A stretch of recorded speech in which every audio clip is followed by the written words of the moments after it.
So in this video, I want to be working on question 4 from the second test in spring 2020. So here what we want is we want the probability of a type S error on a data set that's like the Pinchas data set, where you're measuring the difference between two populations of finches, right? And we want kind of to know how much does the probability vary, or like what is going to be the probability of getting a type S error for every difference between the two populations.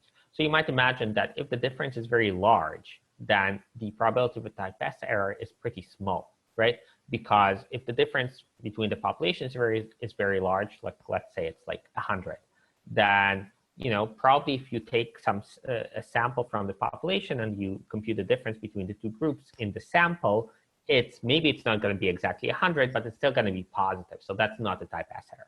On the other hand, you might imagine that if the difference is really, really small between the two groups, then sometimes you'll get a positive difference, sometimes you'll get a negative difference, right? So what's the probability of a type S error there? Well, let's say the difference is really tiny, like 0.0001, right?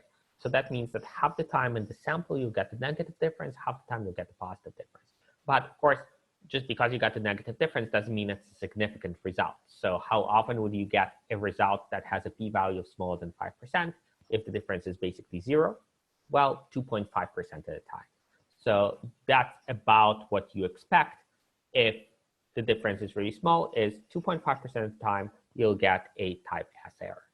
The larger the difference is, the less likely is this outcome. So as you see in this graph, which I remade here. So I'm making my fake Pinchas function. So that's going to look like this. So I'm just like generating fake Pinchas with mean A and mean B. And then here I'm returning the difference in the means and also the p-value. I'm just returning that as a vector. Okay.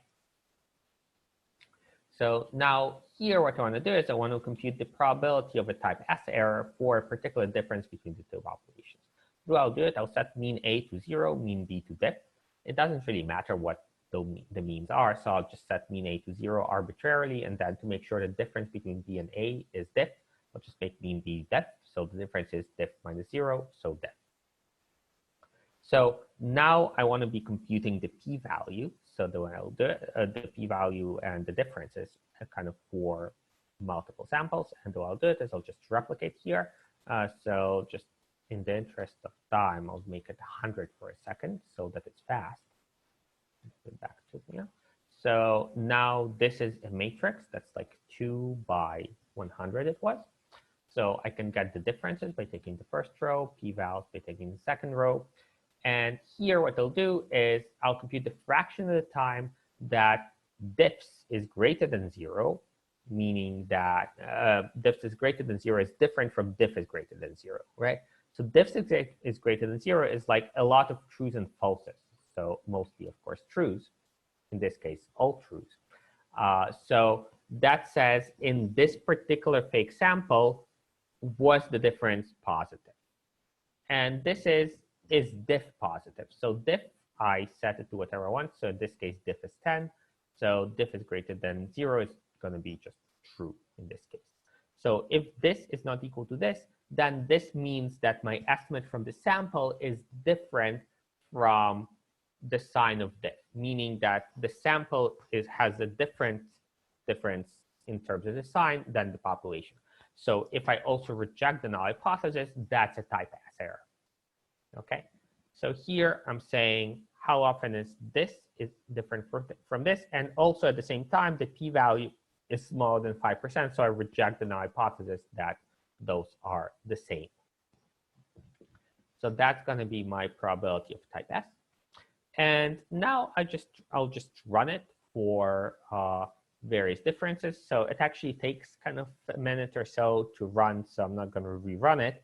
But that is what the graph looks like. So like we said, if the difference is very small and positive, then you have a 2.5% chance of rejecting in a way that the difference in the sample has a different sign than the difference in the population, right? And that makes sense because you reject 5% of the time, but half the time you reject because you estimated a really large effect when it's really small, but it's large and positive, and we assume the difference in the population is also positive. But 2.5% of the time, you reject because, like, if the difference is essentially 0, 2.5% of the time, the difference in the sample is going to be so negative that you'll reject. So that is what you see here.